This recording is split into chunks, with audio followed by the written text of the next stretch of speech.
Saya akan membacakan 2 cerpen dari Ki Panji Kusmin. Dari buku Perempuan dan Anak-anaknya, membaca cerpen tentang tragedi masa lalu, dengan editor Yosef Yapitaum dan Antonius Sumarwan SJ, diterbitkan oleh Kepustakaan Populer Gramedia. Ki Panji Kusmin adalah nama yang tenar dalam sejarah sastra Indonesia karena cerpennya Langit Makin Mendung, yang menjadi pemicu kasus pertama pelarangan kebebasan berekspresi atas nama agama di masa Orde Baru. Cerpen Langit Makin Mendung dianggap oleh sekelompok orang sebagai menista agama dan menyebabkan H.B. Yasin, pemimpin redaksi majalah sastra yang menerbitkan cerpen itu, divonis 2 tahun penjara. H.B. Yasin sendiri menyembunyikan siapa identitas Ki Panji Kusmin yang sebenarnya.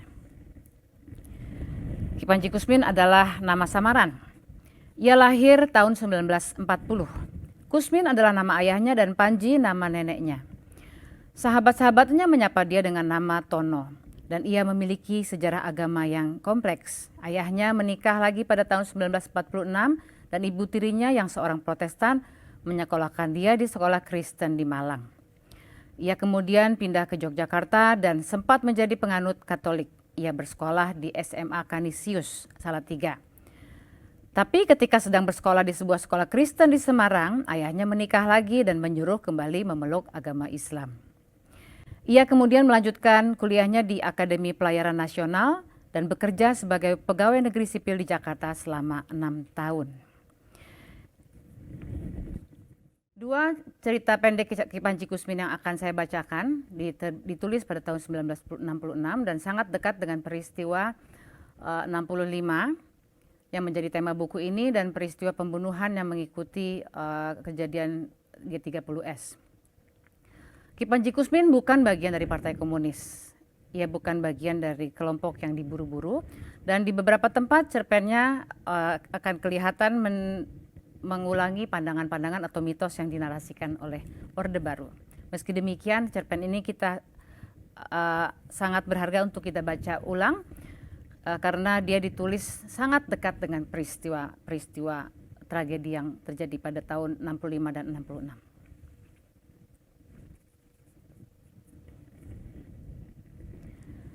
Bintang Maut, karya Ki Panji Kusmin. Ketika Ketut Geria menginjakkan kaki di perahu Madura itu, hawa pagi terasa begitu dingin. Samar-samar tampak pantai Gilimanuk, keremangan fajar. Ada semacam getaran sejuk menyelinap di hatinya. Ketut mengeluh pendek, dibaringkannya tubuhnya digeladak. Namun betapa terasa penat tubuhnya karena semalaman tidak tidur, nyalang saja matanya. Hatinya gelisah dan sekemelut bangsa dan tanah airnya saat itu. Kesibukan awak perahu, orang-orang Madura yang ulet, tak sedikit pun menarik minatnya. Bahkan ketika sayup-sayup didengarnya bunyi ombak membentur-bentur dinding, badannya hanya beringsut sedikit. Secercah kelegaan membayang di wajahnya, kemudian kabur lagi terbawa angannya yang melayang. Akhirnya berhasil juga ia meninggalkan Jawa.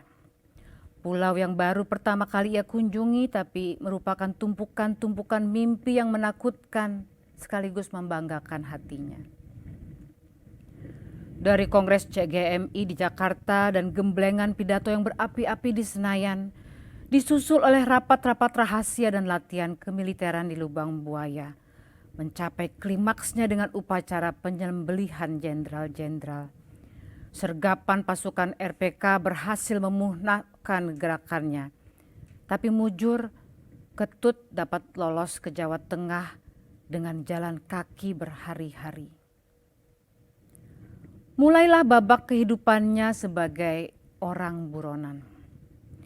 Melalui beberapa kurir, Geria mendapat instruksi dari caretaker pimpinan untuk membentuk basis-basis counter attack di daerahnya. Ketut seakan telah menghukum mati dirinya sendiri. Kebencian rakyat pada paham yang dianutnya sudah tak terkendalikan. Komunisme terasa lebih menjijikkan daripada kotoran manusia. Sedangkan kemarahan pada orang-orang yang ditempeli barang yang menjijikkan itu menjangkitkan penyembelihan dan pembunuhan di mana-mana. Dicanangkan ke segenap penjuru bahwa tak ada hak hidup bagi mereka yang tidak bertuhan. Geria mestinya seorang pemuda komunis yang bermasa depan gemilang. Telah 2 tahun ia jadi asisten dosen di fakultasnya. Meski kedudukan itu diperolehnya berkat perjuangan partai, setiap koleganya mengakui kecakapan dalam mata kuliah yang dia pegang. Sejak kecil, Ketut memang berotak tajam. Di kalangan kawan-kawannya, anak-anak gelandangan di tahun 50-an yang tak pernah dihiraukan oleh pemerintahnya, ia jadi semacam mitos. Anak-anak yang lebih besar semua menyayanginya. Dengan bantuan mereka, atas kemauan sendiri Ketut belajar membaca dan menulis. Ketut Geria sebenarnya putra Raja Tabanan yang dibuang. Demikian tersiar dari mulut ke mulut, dan Geria dengan cerdik sengaja membiarkan desas-desus itu. Kulit yang bersih dan muka yang tampan kadang-kadang membuat orang menduga-duga kemungkinan itu. Geria rupanya sudah digariskan jadi seorang Geria yang sekarang. Kedua orang tuanya tewas tertimbun longsoran tanah di kampungnya di sebuah desa di lereng Gunung Agung. Dengan cara yang mengherankan, Ketut terlepas dari maut yang telah menerkam hampir seluruh penduduk desa itu. Untuk kemudian kehidupan getir dan keras segera mencengkeramnya. Sampai umurnya yang ke-12, Geria masih seorang kacung yang keluyuran di bali hotel dan pasar. Segala pekerjaan ia lakukan, menggosok sepatu, mencuri, mencarikan pelacur buat tamu-tamu asing, bahkan buat penderita homoseksual di kalangan turis-turis. Tak perlu ragu akan kemampuan Geria untuk membujuk pemuda-pemuda tanggung. Hingga saat seorang pemimpin PKI daerah menemukan dia sedang asik belajar di sebuah kuil rusak, keduanya segera menjadi sahabat. Sinar mata yang penuh dendam memancarkan kemauan yang keras untuk mengutuki sesuatu yang menurut anggapannya tidak adil, terutama jiwanya yang telah terpupuk jahat. Sangat cocok dengan racun komunisme yang dicekokkan sedikit demi sedikit oleh tokoh PKI itu, yang belakangan memungut Geria sebagai anak angkatnya. Dalam usia yang sangat muda, Geria telah menonjol sebagai tokoh muda golongan KOM di daerahnya. Tugas yang sekarang dipikul di pundaknya di saat kehidupan partainya terancam menunjukkan betapa arti seorang Geria di mata tokoh-tokoh Politbiro, dan ini sangat membanggakan hatinya. Perahu itu merapat di pantai Gilimanuk di saat matahari mulai condong ke barat. Dengan surat jalan palsunya, ia mengelabui petugas-petugas pelabuhan, suatu pekerjaan rutin baginya. Ditelusurinya jalan-jalan rusak sepanjang kota ke arah timur sambil mempelajari situasi. Diputuskannya untuk tidak kembali ke Denpasar, setidaknya untuk sementara. Bersembunyi di sekitar Singaraja dirasa lebih aman karena tak seorang pun mengenalnya di daerah utara itu. Keleluasaan dalam menyusun rencana sangat diperlukannya sebelum tiba saatnya mulai bergerak. Di sebuah warung di mana biasa singgah tukang-tukang pedati sambil minum brem, ia pun singgah. Tanpa banyak kesukaran, segera Geria mendapatkan tumpangan pada pedati Wayan tua yang kebetulan sedang berangkat ke timur. Di sepanjang jalan Ketut menyaksikan ketentraman yang tak tergoncangkan di pulau kelahirannya itu. Hatinya pun kecewa karena tak seperti yang dibayangkannya semula. Ketentraman selalu membuat orang berpikir lebih baik dan tak begitu saja mau menelan hasutan-hasutan. Tukang pedati itu mengawasi penumpangnya yang asik termenung. Ia ingin mengajaknya bercakap-cakap. Orang yang baru datang dari Jawa itu biasanya membawa berita-berita hangat. Tapi ketaacuhan Ketut serta-merta menyurutkan niat itu. Di sebuah stepa di sela-sela hutan mereka berhenti untuk bermalam. Dengan tangkas, Wayan melepaskan kedua lembunya dan membiarkan mereka merumput semaunya di stepa itu. Dibuatnya api di kiri kanan pedati dengan rumput-rumput kering. Kemudian sambil berdendang-dendang kecil dibaringkannya tubuhnya di sisi geria. Suaranya yang sumbang menggema di antara pohon-pohon kayu hutan bersaing dengan teriakan monyet-monyet menjelang tidur. Ketut pura-pura pulas. Diam-diam disimaknya makna lagu itu. Iramanya tak berbeda dengan kidung-kidung yang pernah didengarnya, hanya kata-katanya lain. Ketut tertegun. Kegelisahan tiba-tiba menyesakkan dadanya. Lagu si tua bagai memancarkan pengaruh gaib pada dirinya. Sementara itu Wayan telah melanjutkan bait-bait lagunya.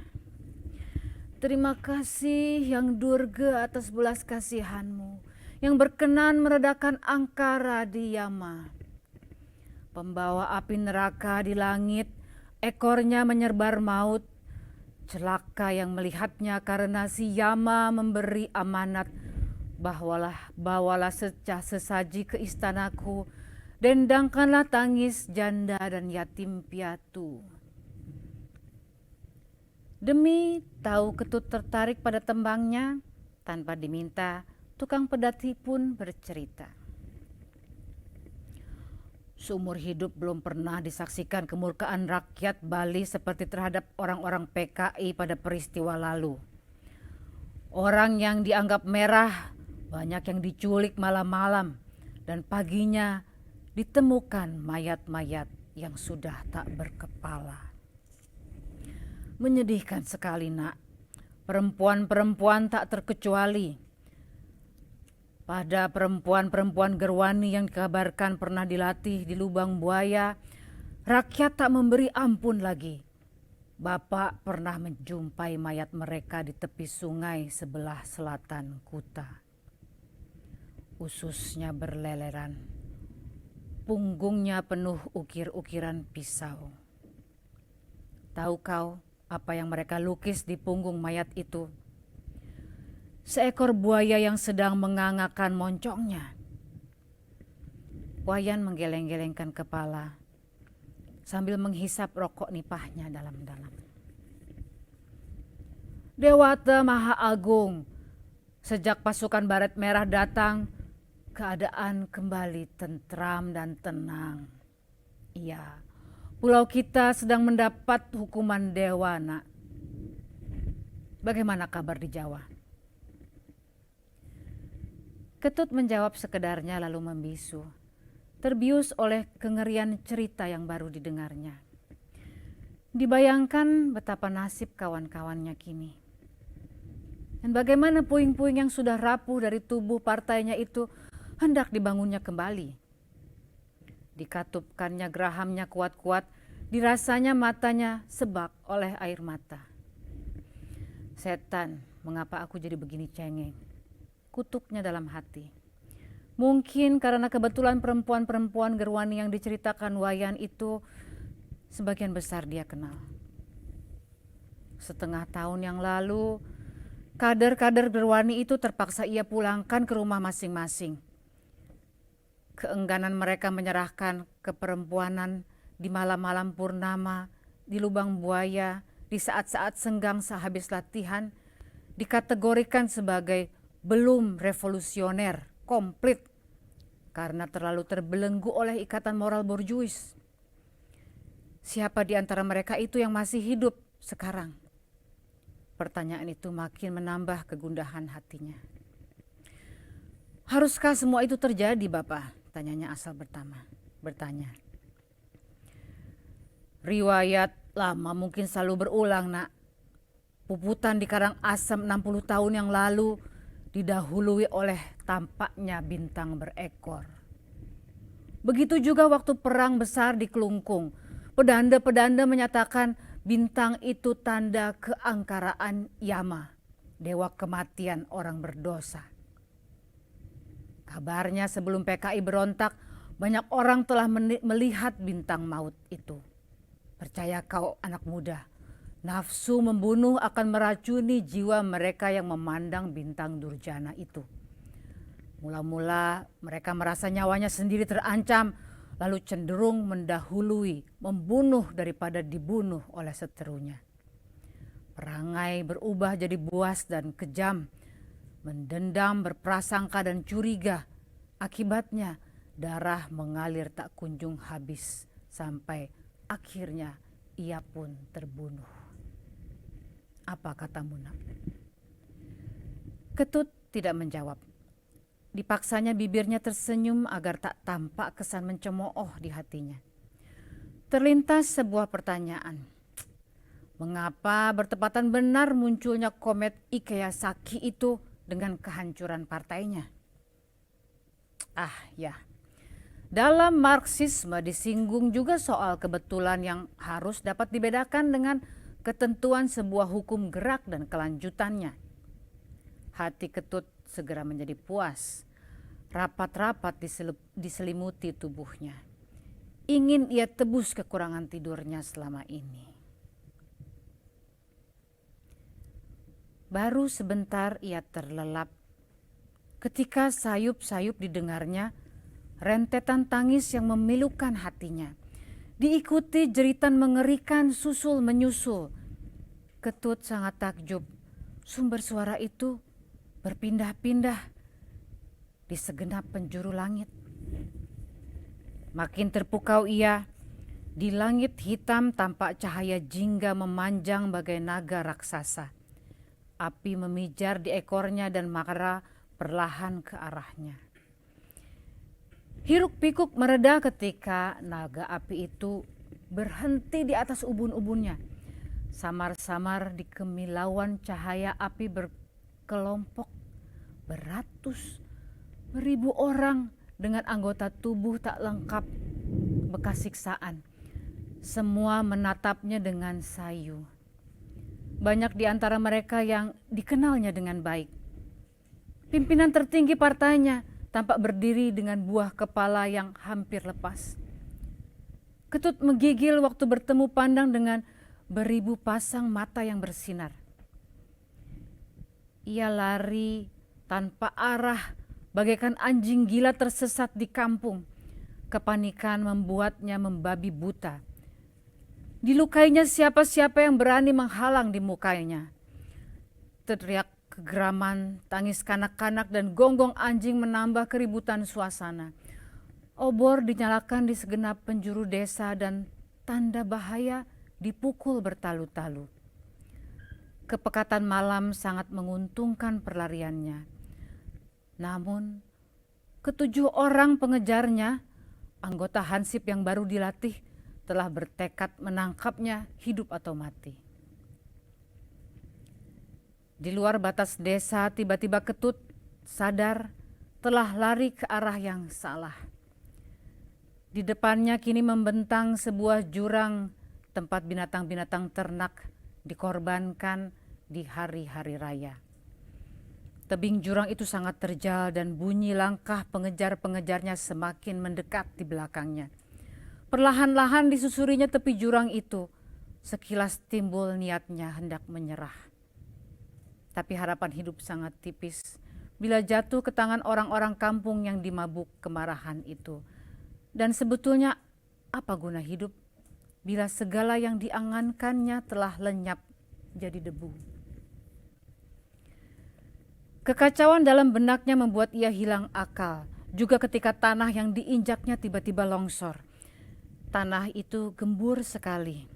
Ternak-ternak piaraan setelah dibukakan matanya digiring dan dihalau beramai-ramai ke situ untuk menemui kematian dalam jurang sebagai korban. Kini korban itu seorang manusia yang bernama Ketut Geria. Pengejar-pengejarnya berhenti serentak di saat mendengar bunyi gegap gempita dan lolong-lolong kematian dari orang malang itu. Mereka terpaku tak tahu apa yang mesti diperbuatnya. hingga suara berderak-derak tanah dan batu-batu yang longsor itu berhenti. Debu mengepul di malam yang berembun. Tiba-tiba salah seorang berbisik pada teman di sampingnya.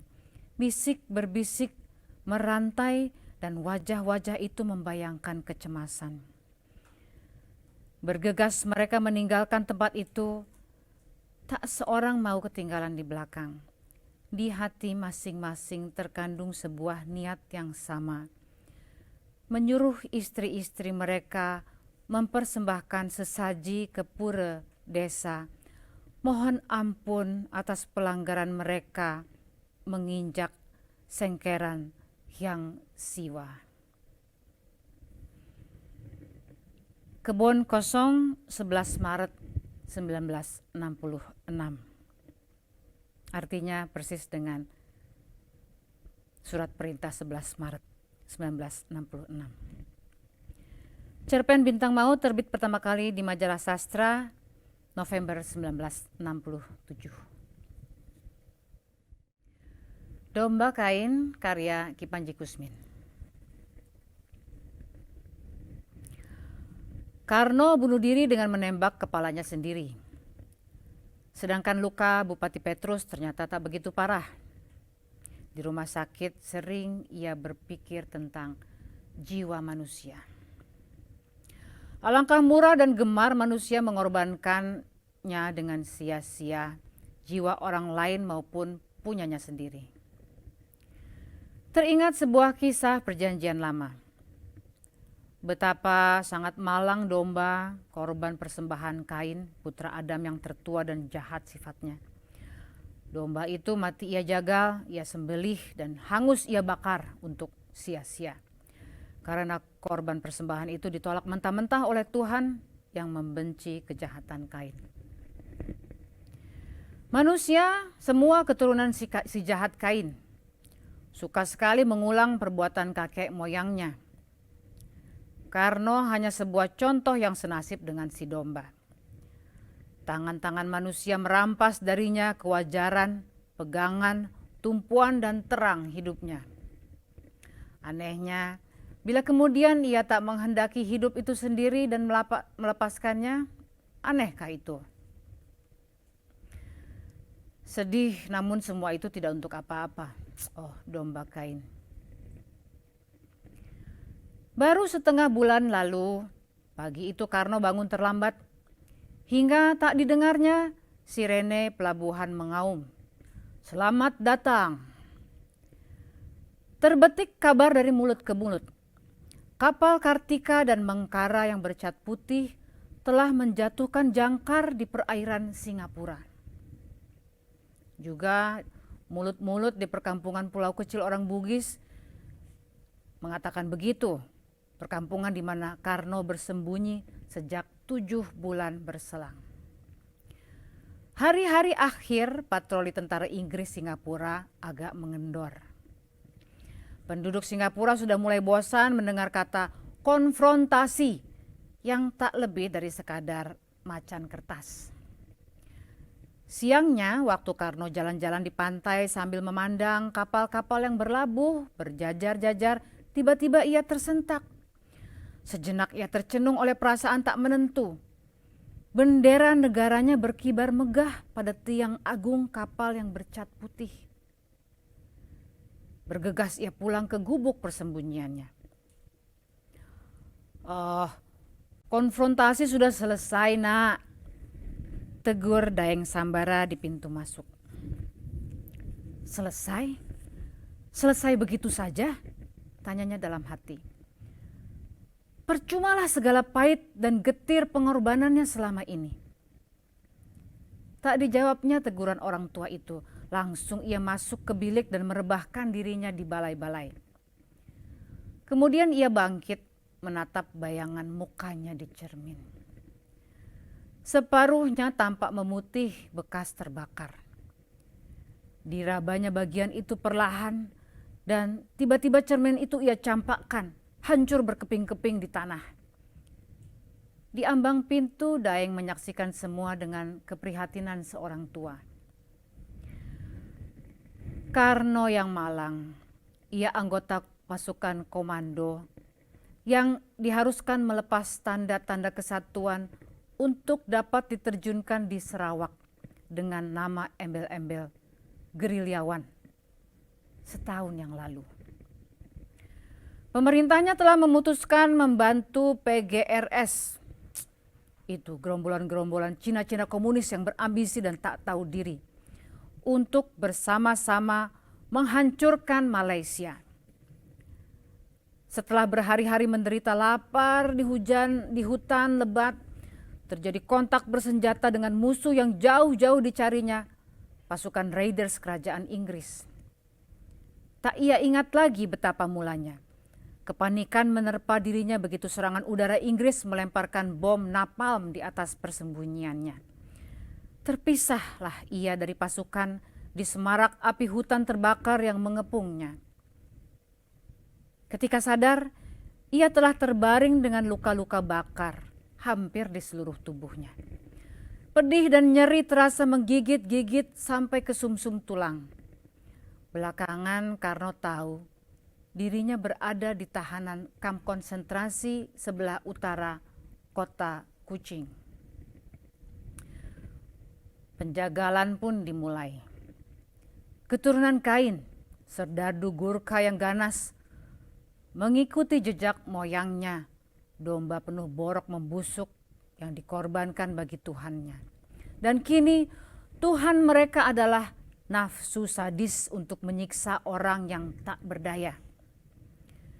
Sulit dimengerti, Karno dengan kelemahan tubuhnya masih mati-matian menyangkal tuduhan sebagai tentara resmi dari Indonesia.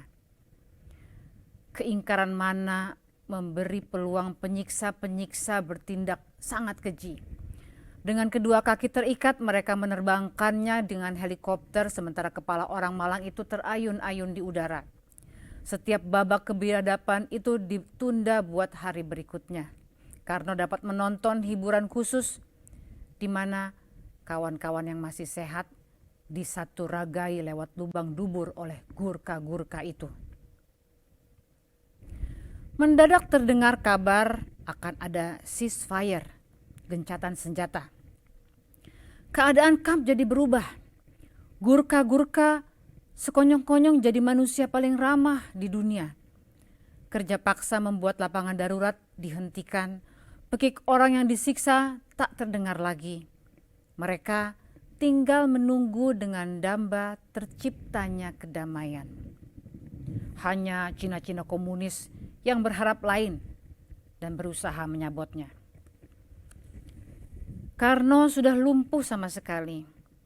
Segera mereka mengirimnya ke rumah sakit saraf di Singapura.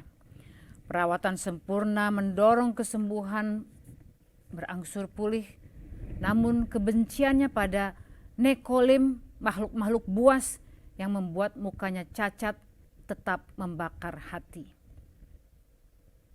Gencatan senjata batal.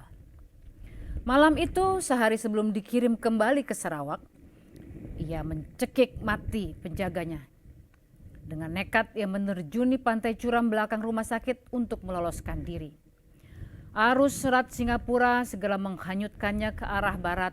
Goncangan ombak dan tiupan angin yang menggigilkan tak dirasanya karena menemui kebebasan.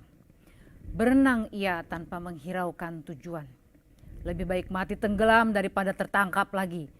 Hati jantannya bertekad bulat. Di saat fajar memerah dalam setengah sadar, Karno merasa tubuhnya dinaikkan ke sebuah perahu. Bau ikan dan asap lampu strongking baru padam setelah percakapan dalam bahasa Bugis di sela-sela suara ombak sempat samar-samar merangsang panca inderanya. Pulau karang penuh pohon bakau itu merupakan danau tersendiri. 5 keluarga nelayan dan penyelundup suku Bugis Makassar mendirikan rumah-rumah panggung mereka di atas pantai. Dari pulau itu, Singapura tampak jelas sekali.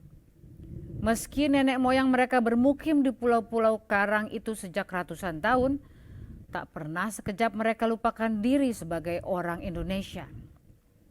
Berkali-kali patroli Inggris mengaduk-ngaduk seluruh pulau itu dan memeriksa rumah-rumah penduduknya. Tak tampak juga tanda-tanda orang buranan mereka berada di situ. Karena bagi nelayan-nelayan itu tak asing lagi pelarian macam apa yang sedang mereka sembunyikan dan lindungi. Karno bukan gerilyawan pertama yang mereka tolong. Tak terhingga rasa syukur di dada Karno. Di saat kesengsaraan menghimpit, masih juga ada tangan-tangan bajik terulur meraihnya. Akibat terjun dari ketinggian 20 meter waktu meloloskan diri tempo hari, kepalanya sering pening-pening, diikuti rasa ingin muntah. Setiap gangguan datang, separuh badannya mati rasa dan lumpuh. Kemudian ia sadar, kelelakiannya juga telah lemah sama sekali. Otaknya lemah, daya ingatnya yang lamban kadang-kadang ia tertawakan sendiri. Semua kegetiran ia terima dengan pasrah dan yakin bukan tanpa guna. Tak ada pengorbanan yang sia-sia. Amanat Jenderal Yani, amanat itu masih diingatnya, meski sudah samar-samar dan entah di mana diucapkan. Dengan bimbingan Daeng Sambara, Karno mulai mendekatkan diri pada Tuhan. Sembahyang, sholat, dan pengajian-pengajian ia tekuni sepenuh hati. Tapi sejak ia membanting hancur cermin, Daeng melihat perubahan yang mencemaskan.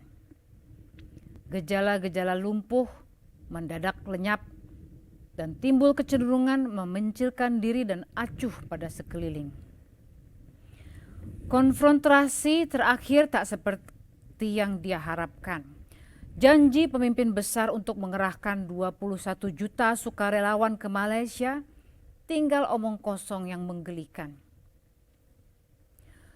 Kau bersedih hati, nak, tegur Daeng saat ia merenungi bendera merah putih yang berkibar-kibar di tiang kapal Mengkara. Bapak tahu saya sangat kecewa atas semua ini. Semua kehendak Tuhan, nak. Serahkan segalanya padanya. Saya tak mengerti. Segala kesia-siaan ini juga kehendak Tuhan rupanya. Muka saya rusak. Kelelakian saya hilang. Dan otak saya jadi bebal. Mungkin sebentar kelumpuhan menyerang saya sebelum jadi bangkai untuk kesia-siaan. Karno meludah ke pasir. Tidak, nak. Tidak sia-sia. Tuhan telah membuat mata kita terbuka lebar-lebar. Maksud Bapak? Tuhan menghendaki kita untuk selanjutnya kita tidak memuja-muja kebodohan. Konfrontasi adalah kebodohan luar biasa. Bangsa kita melarat, tertimbun utang, rakyatnya kelaparan. Tiap pelor yang ditembakkan harus memesan lagi ke Rusia atau Amerika. Itukah persiapan kita berperang? Daeng berhenti dan memandang jauh. Mana bom atom yang akan diledakkan jenderal kita itu? Lucu sekali, kita berperang hanya bersenjatakan omong kosong. Termasuk omongan kosong juga tentang penderitaan saya ini, Pak. Kau dikorbankan untuk omong kosong dan kebodohan yang kita puja-puja selama ini. Karno merenungkan kata-kata orang tua itu. Tak ia sangka di kepala yang sederhana itu tersimpan buah pikiran yang demikian. Hatinya sedikit terhibur. Kini kebodohan telah kita akhiri, nak. Daeng meninggalkannya sendiri. Karno masih merenung. Apa rencananya sekarang? Tak dapat ia lama-lama tinggal di pulau itu. Betapapun ia selalu membahayakan penduduk pulau dan dalam kedudukannya sebagai penduduk. Kembali ke induk pasukan di Jakarta, hatinya memutuskan. Ternyata Daeng Sambara dan nakoda kapal Mengkara memang masih kenalan lama. 10 tahun lalu komandan kapal patroli DPLP dan perahu penyelundupan Daeng Sambara selalu lolos dari kejarannya. Dalam kesibukan melayani karyawan orang-orang besar dari Jakarta yang numpak piknik ke Singapura, nakoda itu begitu saja meloloskan permohonan kawan lamanya. Daeng mengatur kepergian Karno. Rasa ganjil meliputi diri Daeng waktu melepas Karno berangkat menaiki kapal Mengkara ke Jakarta. Kekerasan hidup tak memungkinkan ia terharu hanya oleh kepergian seseorang. Tapi dilihatnya Karno bagai cermin dirinya sendiri. Bentrokan di sebuah kapal KPM 25 tahun lalu, ia membunuh seorang officer Belanda. Setelah meringkuk di sel kapal selama 7 hari, tiba-tiba kapalnya meledak karena bom Jepang. Ia selamat dan terdampar di Pulau Siau hampir setahun, hingga pada suatu hari sebuah kapal Jepang singgah dalam perjalanan ke Singapura dan Daeng menumpang kapal itu sebagai pekerja lepas. Seperti Karno, ia pun berjanji kembali pada penduduk pulau yang ditinggalkannya. Janji yang tak pernah ditepati. Dan Daeng yakin Karno tak akan kembali.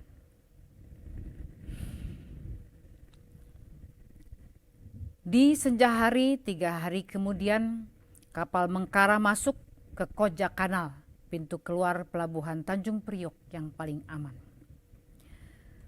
Dalam kemelut petugas-petugas yang giat membentak-bentak sambil mengemis oleh-oleh dari penumpang-penumpang Singapura, Karno menyelinap keluar. Tiba di pasar ular di dekat sarang-sarang pelacur kota, dijualnya arloji pemberian Daeng pada seorang calo. 10 lembar ratusan yang baru pertama dilihatnya, ia terima dari calo itu. Bergegas ia berjalan ke perempatan Jakarta Bypass dan naik mobil omprengan yang sejurusan dengan asramanya. Sampai di C, ia turun, lama termangu di kegelapan. Asramanya tampak tak berubah, kecuali jalur-jalur jalan telah rapi di aspal dan lampu-lampu neon yang berseri. Di halaman asrama sepi, bahkan di ruang piket tak kelihatan seorang pun.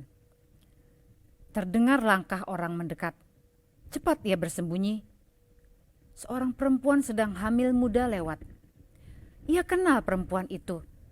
Ses Eli, istri Serma Karim. Mewah benar pakaiannya. Tampaknya baru habis belanja. Karno menggumam sendirian dan tiba-tiba ia insyaf atas sikapnya yang aneh. Kenapa ia harus bersembunyi? Malu karena cacat mukanya, dan Karno menertawakan kedunguannya sendiri. Begitu bayangan perempuan hilang di balik dinding, Karno bangkit. Kakinya melangkah ke arah kompleks bujangan. Barang-barang miliknya semua ia tinggalkan di kamar nomor B37 kompleks itu waktu berangkat dulu. Langkah dipercepat, rumah demi rumah ia lewati. Dari jendela kompleks keluarga yang tertutup terdengar suara perempuan, kanak-kanak atau bayi. Tiba di rumah paling ujung, telinganya menangkap siaran radio. Ia tiba-tiba teringat, besok kan hari pahlawan. Tentu seluruh penghuni kompleks keluarga sedang tuguran di malam Kalibata. Itu memang tradisi sejak dulu. Sampai di kompleks bujangan, ia kecewa. Tak ada seorang pun. Dulu biasanya yang muda-muda paling malas untuk upacara-upacara semacam itu. Ia duduk di kursi depan kamar. Kursi yang dulu selalu ia duduki di waktu senggang sambil ngobrol atau main catur dengan teman-teman kamar sebelah. Kenapa kartu nama orang lain kini menghiasi pintu itu? Seorang prada yang tak dikenalnya telah mendiami kamar itu agaknya. Lewat kaca jendela ia menjenguk ke dalam bekas kamarnya. Di mejanya tampak potret prada itu bertolak pinggang dengan seorang tokoh PKI yang tertangkap sedang berjongkok, menyembah minta dihidupi. Pandangan dikisarkan ke kanan. Di samping lemari bersandar sebuah skuter Vespa. Seorang prada sudah bisa punya skuter. Keheranannya bertanya-tanya. Tiba-tiba kelesuan menginjak-injak hatinya. Tampak muka cacatnya makin jelek disinari lampu dan memantul di permukaan kaca. Sekilas ia seperti teringat sesuatu. Perlahan ia berjalan ke arah lapangan apel bendera. Batu pualam putih yang dicarinya tetap tegak di tempatnya. Deretan nama-nama anggota resimen yang tewas bertambah banyak terukir di sana. Dan sekujur tubuhnya terasa dingin ketika terbaca namanya tercantum di antara sekian banyak nama. Tanggal 12 Desember 1964, Kop K. Soekarno hilang di Sarawak. Dinyatakan tewas berdasarkan laporan Operation Hawk dari Skadron 4 Kerajaan Inggris Raya. Lung Lai Karno terduduk, hati kosong bagai dibangunkan dari mimpi nikmat yang belum selesai. Lama ia terhenyak mematung, sementara kepala digigiti berbagai pertanyaan. Apa yang dapat diperbuat sekarang? Kematian palsu itu alangkah menyakitkan hati. Mestikah merengek-rengek minta dinyatakan Kopral Karno masih hidup? Tidak. Rengekan semacam itu hanya akan mengotori sisa-sisa kebanggaan sebagai anggota korps. Betapapun compang-camping kebanggaan itu, masih ia ingin menyimpannya dalam hati. Jadi, kini ia seorang pahlawan dalam angan-angan kawan-kawan, keluarga, dan bangsanya. Kalau mereka tahu bahwa dirinya masih hidup, kepahlawanan yang mereka berikan segera berubah jadi senyum belas kasihan. Bahkan olok-olok yang menyakitkan. Ia hanyalah sebuah monumen hidup korban konfrontasi. Korban kebodohan dan omong kosong seperti kata Daeng. Bagai akan lari, ia tinggalkan asrama itu.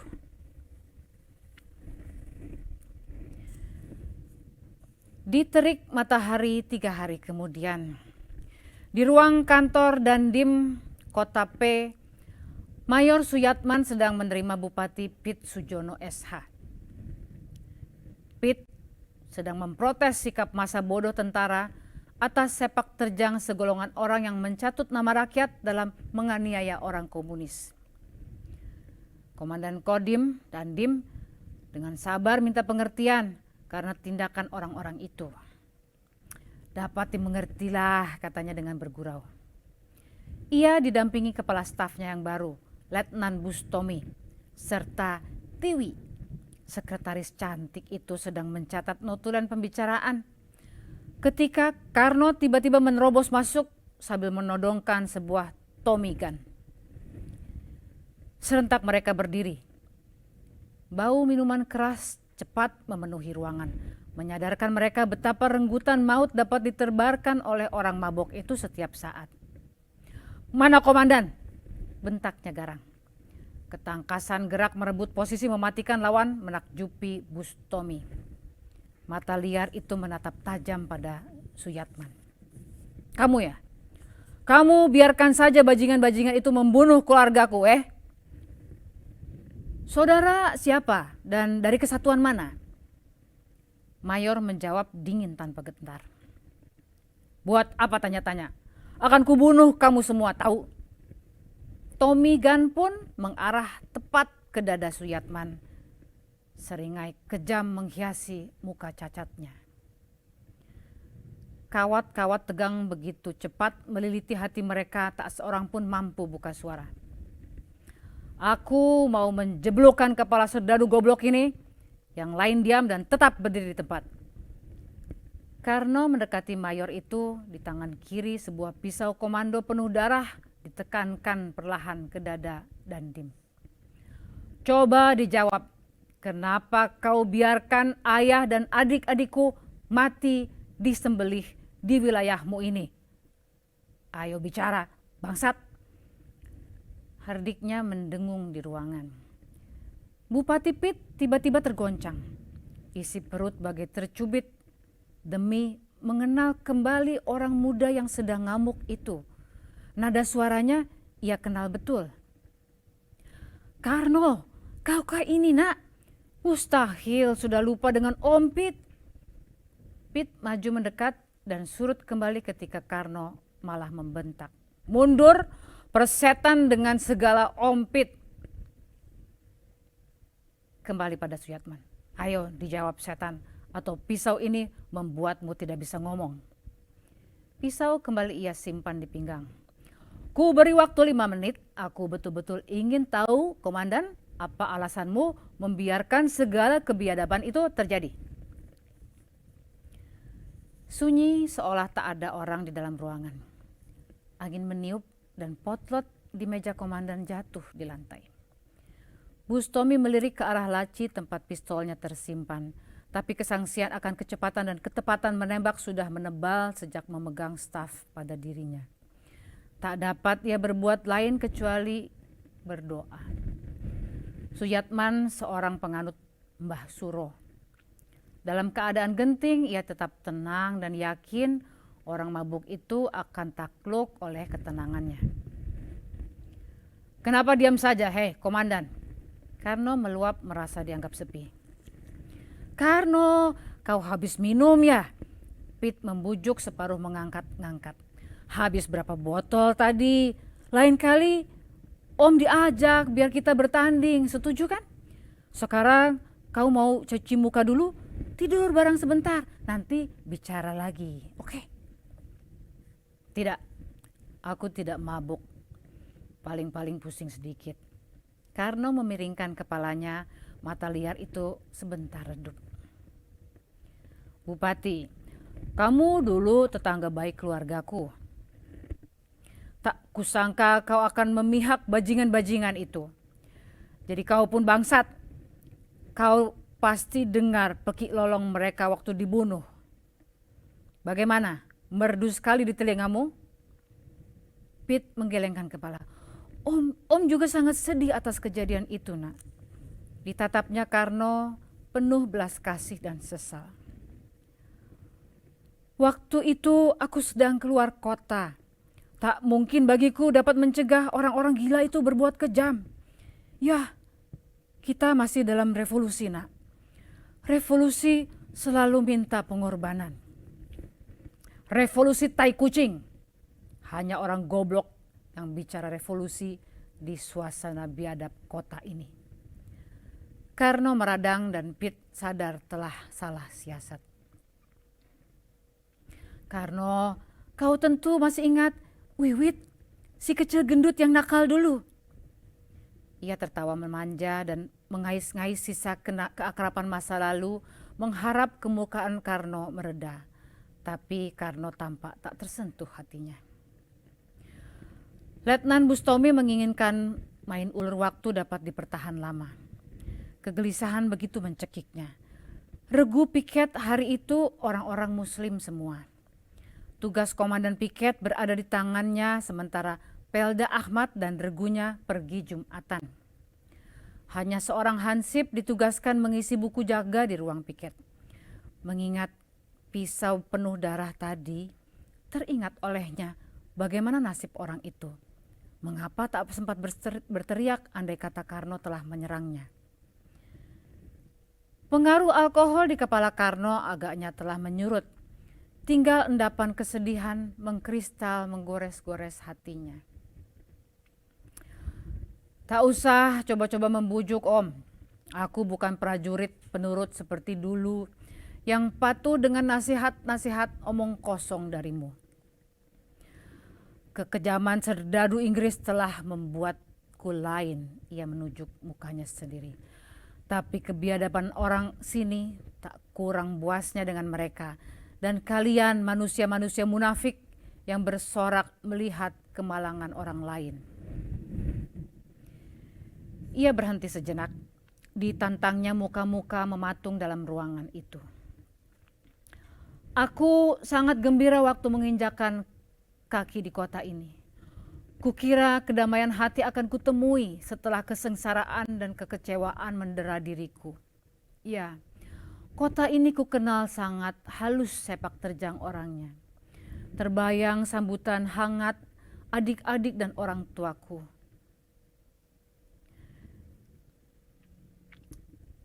Ia pasti gembira anaknya yang mati tahu-tahu hidup kembali meskipun cacat macam begini.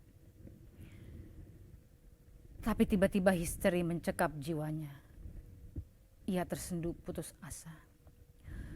Oh, betapa gersang terasa bumi baginya, tergagap meluncur kata-katanya.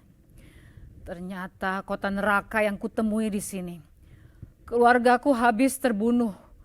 Rumah tinggal puing-puing abu. Mengapa? Mengapa harus terjadi? Taruhlah ayahku memang pentolan PKI, tapi membunuh seluruh anggota keluarga dan memusnahkan rumahnya. Begitu betul-betul keji, betul-betul kebiadaban yang hanya orang sini dapat melakukannya. Dan kalian, manusia-manusia berhati batu, tinggal enak-enak sebagai penonton. Pit menunduk. Hati dirasa diremas-remas perih memahami penderitaan Karno yang parah. Aku bukan lagi Karno yang dulu. Baru sekarang mereka tahu pembunuh-pembunuh laknat, bangsat. Tahukah kalian, tadi kutunggu waktu pulang masjid. Senjata ini kudapat rampas dari salah seorang dari mereka. Kulampiaskan dendam kesumatku. Karno pun terbahak-bahak. Geli aku. Mereka melolong-lolong minta ampun kuhujani peluru. Rebah satu-satu, sekarat, mengejat bertumpuk seperti pindah tumpah dari kuali. Ia tersenyum licik pada Bupati Pit. Om, ku yakin persis itu waktu keluargaku mereka bantai satu persatu. Puas, impas sudah. Ia terbahak-bahak lagi tak terkendali. Kering dan sumbang terdengar menggema dalam ruangan. Tiba-tiba berhenti. Tampak biji mata Suyatman berapi-api, bayangan di bawahnya mengerinyut gelap dan suram. Batas kesabaran terlampaui lama telah ia pertahankan. Karno menatap tajam ke arah mata itu, menantang. Semua tak akan terjadi kalau kau mau bertindak sedikit tegas, Komandan. Kutuntut tanggung jawabmu sekarang. Memang saya yang bertanggung jawab. Saudara mau apa? Jawabnya sebagai penguasa dan orang tua yang terasa diinjak-injak. Saudara mau pamer kejagoan di depan saya begitu? Di mata saya kamu hanya pengecut tak berotak.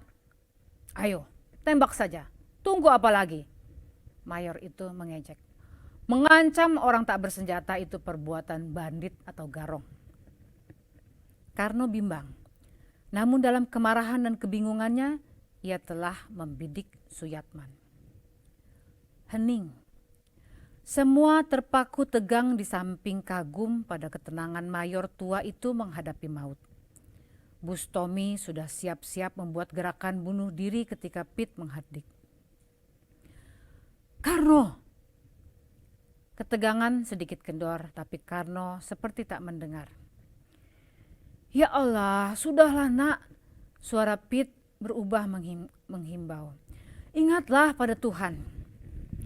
Pit menghalang di muka laras Tomigan. Sebuah tembakan terdengar. Pit memegang bahu kirinya dan darah mengalir di sela-sela jarinya. Namun ia tampak berdiri dan melemparkan pandang hampa pada penembaknya. Sekilas pandangan itu berubah seolah senyum orang tua atas kenakalan seorang anaknya.